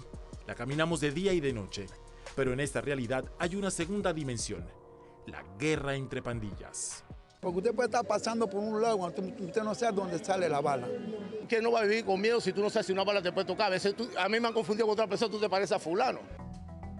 Según cifras de la policía, el distrito acumula más de 80 homicidios en lo que va del 2025. Es uno de los números más altos de todo el país, mano a mano con San Miguelito y Panamá Este. Pese a una tregua entre pandillas de más de un mes, entre agosto y septiembre pasado, solo en la última semana y media han ocurrido cerca del 15% de todas las muertes violentas de todo el año. Todas estas acciones delictivas de grupos pandilleros que ocurren acá son producto de riñas que ocurren a lo interno de sus propios corregimientos con busca de tomar el control de esos lugares para el tráfico de droga, para los delitos de robo. Los corregimientos más golpeados por este bucle son, según múltiples fuentes, Barrio Sur, Barrio Norte, Cristóbal, Cristóbal Este, Sabanitas, Cativá, Puerto Pilón y Limón. Y las organizaciones criminales empiezan a llegar incluso a Portobelo. Es decir, la violencia se trasladó fuera de las 16 calles. Cerca de mi casa hubo unas detonaciones que fue muy fuerte, por lo menos para mí, que en mi edad no había vivido de esa manera, que percibía mi área bastante tranquila y que de la nada la violencia se percibió tan fuerte. Eso para mí fue como chocante esa realidad. Los gobiernos han intentado numerosas estrategias: barrios seguros, uniendo fuerzas, plan cuadrante, amanecer seguro, mano firme. Ninguno ha realizado un abordaje comprensivo e integral y ninguno ha resuelto el problema de fondo. ¿Cómo sacar a Colón del secuestro de las pandillas? Nos adentramos en la raíz del problema. Fuimos a hablar con jóvenes miembros de estas pandillas. A él lo llamaremos Roberto. Nosotros hacemos lo que hacemos porque bueno, pues porque esto es lo que nos tocó, una guerra generacional. Ya en mi familia no quedan muchos hombres por este mismo problema. Y vienen mis hijos, y mis hijos yo sé que de repente llega a tener hijos, y yo no quisiera que ya mi descendencia, yo quisiera acabar con eso en mi descendencia, pero un círculo que está aquí mismo y que como que si no pudiéramos, que si mi familia no pudiera salirse de esto. Roberto cree que Gracias a Nicanor Alvarado por darnos el contexto en un especial que puede usted también ver ingresando a nuestra página www.tvn-2.com. Quiero arrancar el análisis junto a mis invitados. Ya ven qué tan complejo es el problema. Su visión, comisionado, de cómo evalúa hoy el problema de delincuencia y violencia en Colón y por qué a su juicio la cantidad de programas que se han realizado a lo largo de los años no han surtido los efectos que se esperaban. Y buenos días pues a toda la teleaudiencia panameña y también la radio escucha. Es un problema no estructurado, o sea, un problema no estructurado no tiene una solución exacta. Por consiguiente, también está compuesto de muchos actores y muchos factores a la vez que inciden en que la provincia de Colón, desde... Yo llegué a Colón en 1992 como subteniente de la Policía Nacional. Y desde ese momento había problemas y los gobiernos tratan de hacer y tomar medidas, más que todo sociales, para minimizar la temperatura de esta violencia radical que ha transcurrido a través de las décadas, de los años. Y siento que como cada gobierno cambia y impone entonces una nueva estrategia, una nueva medida, pues el problema se agranda. Más que todo, no es un problema solamente de la fuerza pública, por eso es un problema no estructurado, es un problema del Estado y es un problema también de la sociedad civil, la comunidad, autoridades locales y todos los líderes de Colón. Cuando hablamos de los problemas en Colón, vemos siempre nos enfocamos, profesor, en cómo se hace frente al problema ya hecho. Desde el punto de vista social, ¿cómo ve usted la situación actual y por qué, desde su perspectiva, también no han funcionado los programas que se han hecho a lo largo de los últimos años? Bueno, es una excelente pregunta porque no solamente son programas, sino se han estructurado a través de diferentes gobiernos, diferentes estrategias en las que se ha pagado miles o millones de dólares en consultores, especialistas, en el cual también hemos participado, donde estas estrategias son bien pensadas atendiendo el problema de forma integral. El problema está en que los documentos de política especial se hacen, pero nadie los ejecuta. Y los actores sociales que están involucrados en la ejecución de esto tampoco entienden sus roles como tal. Hoy tenemos precisamente entender la premisa de que esto, coincido plenamente con Oriel, no es un problema de policías, es un problema de un conjunto de instituciones que tienen que entender las causas que están generando el tema de inseguridad como tal. Y esto básicamente en el caso de Colón está basado en la exclusión social de la población. exclusión de las dinámicas sociales, económicas, políticas, etcétera. La población emerge en este espacio como tal, excluida de todas las dinámicas, y no hay otra cosa que quede, porque ahí mismo el pandillero lo expresa. Estamos en este espacio, hemos crecido aquí y esto es lo único que conocemos como tal. Entonces, la ausencia institucional dentro de las comunidades como tal genera precisamente el espacio u oportunidad de crimen organizado y otras para entregar la oportunidad que el Estado no le entrega a la comunidad como tal. Y ahí precisamente usted ve que empiezan a reclutar a nuestros jóvenes dentro de las dinámicas entonces ahora del narcotráfico, el microtráfico, etcétera. Cuando usted llegó a Colón, ¿ya existían las unidades antipandilla o fue en esa época que se empezaron a crear? En ese tiempo no. Las unidades se empiezan a crear a medida que va evolucionando el crimen. En ese tiempo solamente existía el puerto de Cristóbal.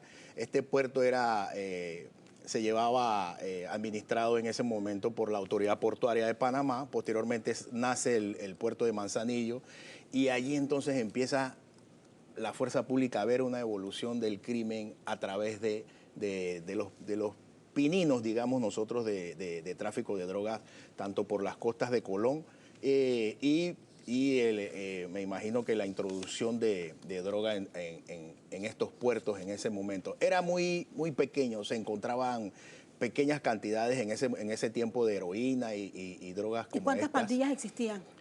No existían pandillas, la verdad que lo que había era sectorizaciones, barrios, el Bambú en calle 15 y 16, en calle 8, otros barrios en calle 4 y nosotros solamente tratábamos era de buscar el control y evitar pues alguna situación entre ellos. En ese tiempo lo más que había era entre riñas y disputas con armas punzocortantes, muy pocas armas de fuego en ese tiempo. Cuando nosotros pedimos los informes a la policía, porque generalmente acudimos a la policía, al Ministerio de Seguridad, la respuesta recurrente es el homicidio número tal es entre bandas.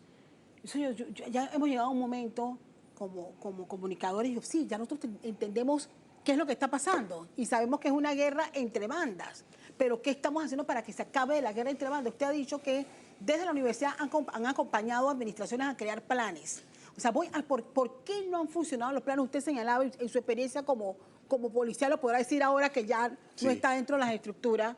Porque hay cosas que yo estoy clara, comisionado, que en su momento ustedes no pueden compartir. Pero creo que ahora fuera ya en otra trinchera usted podría incluso dar recomendaciones a los que hoy día están ocupando la posición que usted ocupó por muchos años. ¿Por qué no han funcionado los planes que ustedes como sociólogos y otros expertos, usted hablaba, se han gastado miles, millones de dólares en estrategia? Por supuesto, claro que sí. ¿Y por qué no han funcionado? Bueno, porque no lo han ejecutado debidamente. ¿Y por qué no lo han ejecutado? Creo que en entrevistas recientes del ministro de Seguridad, el ministro de Seguridad sabe que existen, pero no los ha leído. Entonces, se necesita voluntad política para ejecutar un plan integral de desarrollo, de atención directa al tema de seguridad ciudadana. No se ha hecho como tal. Ahora, se centra principalmente en el tema de la represión como tal. No se resuelve con mapas de calor, no se resuelve con luminarias. Sí, son parte de una dinámica integral que debe estructurar. ¿Y qué comprende eso que usted me acaba de describir? Principalmente el tema de generar oportunidades, rescate a nuestra población como tal, a nuestros jóvenes. Y esto tiene que llevar un liderazgo principalmente de los gobiernos locales, mandato general de la Constitución de la República. Los gobiernos locales tienen la función de establecer planes de desarrollo local que incluya precisamente el tema de la seguridad ciudadana. Pero si usted va y busca los programas de desarrollo que tiene fundamentalmente en la creación de condiciones amigables y de convivencia pacífica, no existen dentro de los municipios. Y principalmente lo digo con propiedad, nosotros hicimos una investigación en Colón hace algunos años. No existe como tal. Y la población está a la espera. ¿Existió en algún momento el programa de seguridad integral que la población asumió en Colón como importante? Se generaron canchas sintéticas, se establecieron teatros, se utilizaban las instalaciones deportivas. ¿Y qué pasó con el tiempo? Bueno, es que los fondos eran exteriores, no hay fondos particulares del Ministerio de Seguridad o de las instituciones que desarrollen precisamente este tipo de actividades en conjunto, y esto es muy importante, con los gobiernos locales. Ese es su papel. Entonces, por supuesto, si la policía asume un rol que no le corresponde en este caso, porque la policía tiene su rol, es perseguir el delito. Entonces, los otros actores sociales tienen que estar integrados, empresarios, religiosos, sociedad civil, líderes comunitarios, que entiendan plenamente cuál es el papel para el rescate de nuestra población joven principalmente. Hubo una serie de programas que han surgido y a lo largo del trabajo que presentó Nicanor nos mencionaba todos los nombres. Quiero ir a un punto, comisionado Ortega, porque usted fue, además de director del Senafron, usted fue el primer director de la Fuerza de Tarea Águila, si lo recordarán. Una estrategia de seguridad creada por los estamentos de seguridad para recuperar los espacios ocupados por las bandas en la ciudad de Colón, pero esto se acabó en el 2019. ¿Por qué se dio por terminado el 2019? Y explíquenos un poco qué pretendían en su momento ustedes con esa estrategia. Bien, por los años entre diciembre del 2016 y 2017 empieza esa efervescencia de delitos violentos en Colón, producto precisamente de los puertos. Ya para ese momento ya se incrementan más puertos en Colón, empieza el tráfico de drogas internacional, los carteles mexicanos, que son los que han desplazado a los carteles colombianos, en el control de liderar todo el desplazamiento de tráfico mundial de drogas, pues ven a Panamá, asimismo como es un hub logístico internacional, lo ven como aprovechar para hacer sus actividades ilícitas. En ese momento nosotros evidenciamos que existe dentro de todo el territorio nacional un área que denominamos triángulo desestabilizador de la seguridad pública. Allí converge todas las provincias más importantes del comercio nacional e internacional. Está el Canal de Panamá, están todos los puertos, tanto en el Pacífico como en el Caribe. Está el área de Panamá, la provincia de Panamá Oeste, está todo Colón, toda la costa que viene desde Colombia por el Pacífico y por el Caribe. Entonces, allí es donde tenemos que concentrar, o deberían concentrar, todas las fuerzas policiales para poder lograr hacer una barrera de contención y bajarle el ímpetu a los delincuentes internacionales de utilizar esta área para su tráfico ilícito. La Fuerza de Águila, drogas. ¿qué hacía específicamente cuando ya tenían ubicados los puntos de calor, como bien lo señalaba el licenciado Lazo? Precisamente como herramientas como CITICPOL y análisis, la Fuerza Águila no solamente era la Fuerza Águila, estaba integrado todo el componente de Consejo de Seguridad Nacional, Ministerio Público, órgano judicial, fiscalías como delincuencia organizada, de drogas y también de blanqueo de capitales, de IJ. Inclusive teníamos allí personal de las autoridades locales, de las alcaldías de Colón, y trabajábamos de manera integral. De ahí en adelante, al hacer nosotros la fuerza de control territorial y dominio, posteriormente entró el gabinete social, que es muy importante aquí. El gabinete social puede hacer el trabajo que decía bien atinado el profesor Lazo, de que la policía no puede estar también haciendo actividades de seguridad ciudadana permanentes, sino que también hay una responsabilidad de otra institución compartida, pero diferenciada. El gabinete social también puede hacer un trabajo, entrar allí, las situaciones de vivienda, las situaciones de insalubridad, como decía el profesor, las luminarias, esos detalles que puede ver el MOB, las aceras, buenas vías. ¿Pero dio resultados a su juicio? En ese momento sí hubo un resultado. Bueno, entra el 2019, ahí, bueno, ya en ese momento yo fui designado como director general del Servicio Nacional de Fronteras, pero se continuó, solamente cambió el nombre de la fuerza a Fuerza de Tarea Alfa, pero que es la que está en este momento. Yo recuerdo que cuando ustedes empezaron, la gente decía, pero es que han militarizado Colón. No, éramos 300 hombres, pero teníamos todas las capacidades. En ese momento fue necesario y se hizo el control. Y no solamente hubo en cambio Colón. de gobierno, eso disminuyó, comisionado. No disminuyó, le cambiaron el nombre, pero hay que ver, cada comandante es el que administra su fuerza. Entonces, en ese sentido, y en las partes de informaciones de inteligencia, dependemos mucho nosotros, las fuerzas que operan, o sea, las fuerzas de maniobra. Cada comandante llega con su librito. Pudiera ser también. ¿Y eso nos ha hecho daño? Cada gobierno llega con su librito. Cada ministro de seguridad no le importa nada lo que hizo el otro ministro de seguridad. Yo vengo con lo mío porque yo voy a hacer el mejor trabajo. Por supuesto. ¿Cuántos años nos ha causado eso? Bueno, esa es la crítica fundamental que hacemos al actual ministro como tal. O sea, no se ha tomado en consideración todo un conjunto de conocimientos generados, especialistas para efectos de atender integralmente el fenómeno que está ocurriendo. Yo creo que efectivamente empecemos por allí. Y nuevamente, no es un tema de policía, es un tema de integralidad en diferentes ¿Dónde está el instituciones. MIDES? Pregunto yo. Cuando se creó el MIDES, que debe haber invitado a alguien de los que creó la primera, era la Dirección de Juventud, era. Así Cuando es. se creó, que lo que no Mijunfa. era MIDES, era Mijunfa. Ajá. ¿Qué pasó con esa unidad? Bueno, o con ese departamento. oigo, ¿no?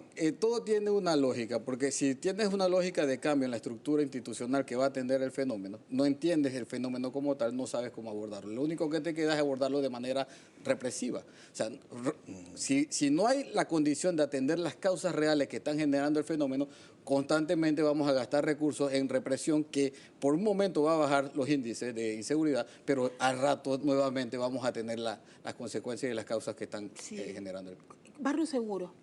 ¿Qué se pretende hacer con Barrio Seguro y por qué al final se dejó? En ese momento, precisamente la fuerza se crea después de unas situaciones que hubieron con Barrio Seguro, donde las personas estaban trabajando, hacían actividades, pero llegó un momento de que los líderes de estas organizaciones delictivas transnacionales, panameños, pero organizaciones transnacionales, empezaron a nuevamente reclutar gente que trabajaba en Barrio Seguro para hacer sus actividades ilícitas y buscar entonces el control del territorio de Colón. Mataron gente. Más que todo en las áreas de puertos para poder hacer cumplir su actividad ilícita, que era en ese momento la contaminación de contenedores, que es más oneroso enviar droga a Europa, Asia y Oceanía que enviarla a Estados Unidos y por lancha, a Norteamérica, perdón, y por lancha es más riesgoso.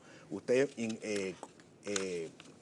desde otros países contaminan un contenedor que transita por nuestro país, porque nuestro país es de tránsito, no es ni de consumo, ni de producción, ni de venta, es de tránsito. Entonces, en ese sentido, pasa la mercancía contenerificada contaminada y ahí llega a otras latitudes. Un kilo en Holanda vale $80.000.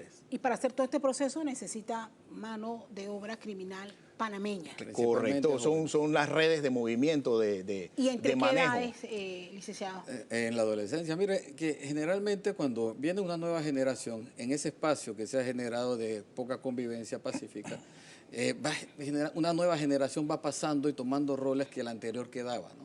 Y cada vez se hace más violenta, principalmente porque no se generan las alternativas para cada una de ellas.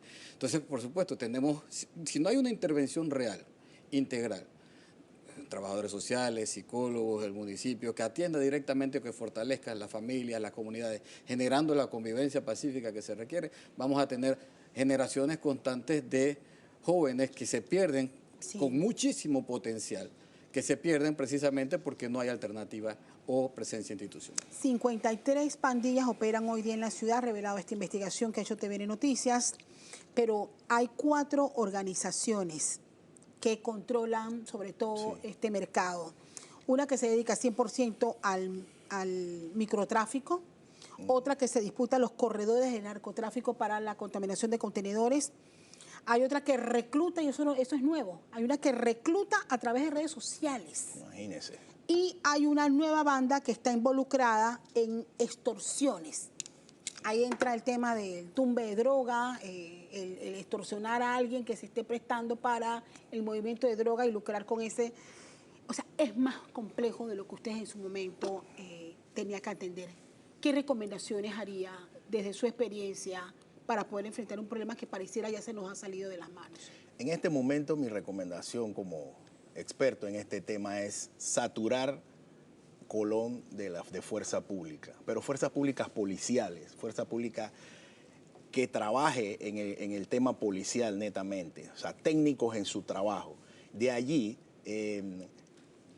buscar el verdadero control territorial y que se ejerza la imposición del Estado en cuanto a eso, con allanamientos masivos, esa integración de todo, órgano judicial, Ministerio Público, O sea, hay que partir fuerza sí pública. sí por represión. Yo siento que hay que, sin violentar los derechos humanos, solamente es buscar el control en las áreas donde definitivamente hay esta acción y de allí entonces el trabajo del gabinete social.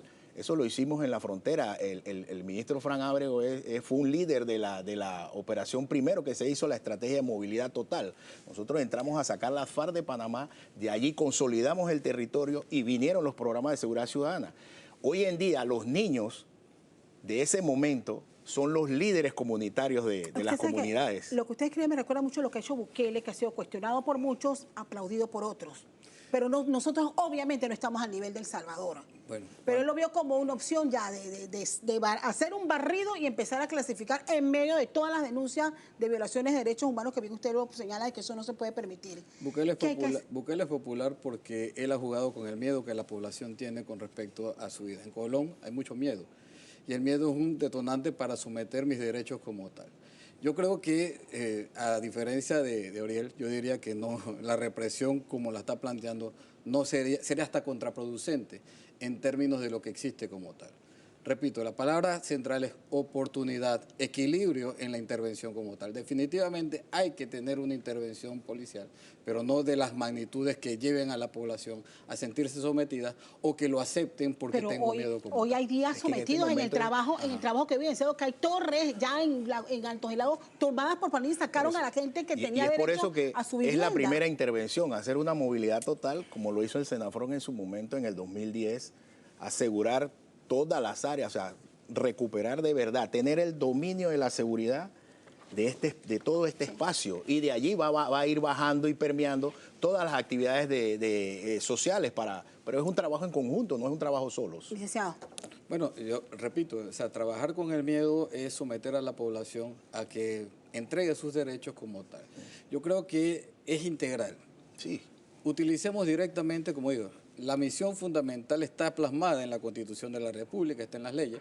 Los gobiernos locales en conjunto tienen que tener una estrategia. ¿Y qué otras instituciones tienen que sumarse? Por supuesto es que está el MIDE, Ministerio de Educación, por supuesto el Ministerio Público, porque hay un punto. Nosotros estamos centrados en esto, pero también hay gran cantidad de población que está en el sistema carcelario. Ministerio de Trabajo. Por supuesto, que está en el sistema carcelario y que debe regresar a las comunidades como tal. Por supuesto, entonces aquí en alguna medida tenemos a población que en vez de recuperarse, resocializarse, entra en unas condiciones distintas como tal. Entonces, como dije, es integral. Es complejo. Prevención, pero no prevención situacional. O sea, que lo que más duele de ese trabajo es escuchar a pandilleros que, bueno, hoy día se atrevan a hablar, porque antes los entrevistábamos y no pasaban hoy día el pandillerismo es delito. Entonces, ellos igual se arriesgaron a compartir su experiencia. Mucha de esa gente que está inmersa en el microtráfico vende droga para comer, vende carrizo para poner el desayuno, el almuerzo y la cena, o para que el niño vaya a la escuela. O sea, es una realidad en Colón. Quería compartir una experiencia, porque nosotros entrevistamos hace un tiempo que hicimos un estudio a pandilleros también. Y eso que estás diciendo precisamente lo dijo. Y me dice, profesor, si nadie me da nada y viene alguien y me ofrece esto para poner la comida en la casa, ¿cómo yo voy a decir que no? Entonces, ese elemento es importante porque eso se repite como tal. Entonces, oportunidad es la palabra, Castalia. Oportunidad, institucionalidad e intervención integral. Yo les comentaba a mis invitados, y esto antes de terminar este bloque, que hace muchos años se me encomendó un TV Investiga de Colón. Colón por dentro se llamaba el trabajo.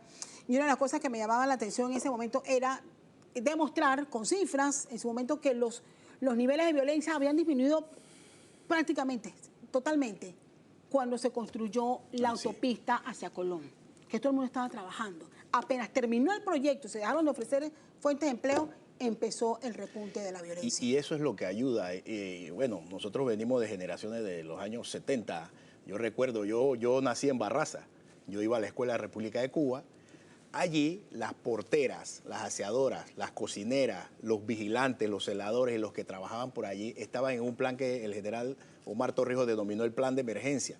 Se le daba $100 por quincena a ellos, pero ellos trabajaban con sus hijos. O sea, había la educación, que es lo primordial de nosotros en ese momento, y también que salieran del ocio los padres de familia, trabajaban en el MOB y ese tipo de planes, pues uno hay veces que tiene que hacer un alto en el camino y regresar a lo básico, a lo que hiciste anteriormente para poder lograr efectivamente un buen desarrollo para el país, que es lo que todos queremos. Licenciado, ¿algo final? Bueno, has dicho, hay experiencias con los programas estos que en alguna medida le dieron dinero a los pandilleros en algún momento, ¿no? El fenómeno que ocurrió fue que el que no era pandillero, Yo soy pandillero. se volvía pandillero para recibir la ayuda que estaba dando el pero gobierno. ¿cómo van a darle plata a pandillero y el que ha hecho el esfuerzo por no inmiscuirse y que tiene que pagar hasta la vacuna para pasar y que lo dejen pasar una vereda? Se está comiendo un cable, por supuesto que ese otro iba a decir en su momento, yo soy pandillero. Eso fue en el gobierno de Varela, pero a la vez había una nueva estrategia de seguridad planteada, que por cierto, yo fui consultor en esa estrategia y di mis opiniones, que tiene un peso importante, pero nuevamente el documento quedó guardado.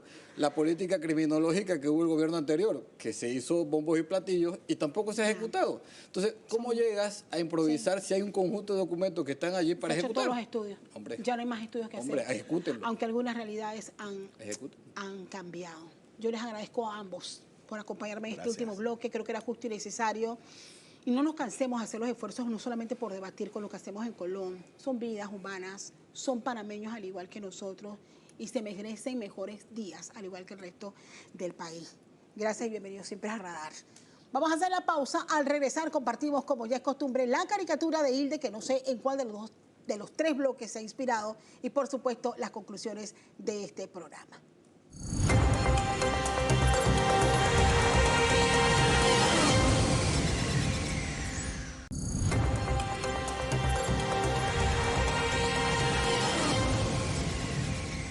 Estamos de regreso, gracias por continuar con Radar y yo sé que ustedes ya en esta etapa del programa esperan, como siempre, las caricaturas. Le he pedido a Hilde que estuviera muy pendiente de nuestros temas y mira, lo ha hecho genial.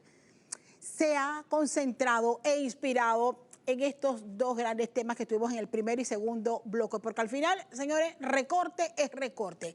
Ahí está alguien que debe representar, bueno, al gobierno, al ejecutivo, con todas sus complejidades y esta estructura que nos tiene con dolor de cabeza y a veces cogiendo rabia. Bueno, mientras está este Estado bien gordote, comiéndose ese viril del presupuesto del Estado, hasta que se atraganta ahí, gastos en pendejadas, dice el saco, botellas por otro lado y planilla es lo que dice el saco, mientras que al panameño no sé cuánto le tiran ahí un plin, cae, debe ser un cuara, que le cae una miseria, le cae allí a los estudiantes que están recibiendo ese presupuesto. ¿Qué va a pasar a partir de esta semana? Ya lo hemos escuchado. Se reúne la comisión de presupuesto, va a tener que hacer las recomendaciones y esperar presentárselas en su momento al ministro Chadma, que tendrá que ir esta misma semana a la Asamblea Nacional. Estamos listos entonces para compartir nuestras conclusiones. En este radar hemos pasado revista a los recortes del presupuesto del próximo año. En materia de educación, el golpe es evidente. La reducción presupuestaria impacta directamente el desarrollo del país, porque limita el acceso a la oportunidad de estudio para miles de estudiantes y abre aún más la brecha de la desigualdad. En materia de salud, la situación es igual o peor, porque el recorte se ha sumado a las denuncias de médicos sobre la falta de recursos que ha empeorado la calidad de atención de la población de pacientes cuya demanda crece. En ambos casos es evidente que la falta de planificación y mejor gestión serán claves para tener resultados más eficientes. Como siempre, todo estará en manos de interés político de quienes hoy nos gobiernan y que tendrán que afinar cuáles son nuestras prioridades. De Colón, todo se ha dicho. Decenas de planes se han aplicado, pero sin resolver el problema. La policía no podrá sola atacar la violencia si no es visto de manera integral. Los coloneses merecen mayor visión del Estado, lejos de los intereses políticos partidarios. Hasta aquí nuestras conclusiones y también nuestro programa. De mi parte, muchísimas gracias por acompañarnos y nos vemos el próximo domingo aquí en Radar.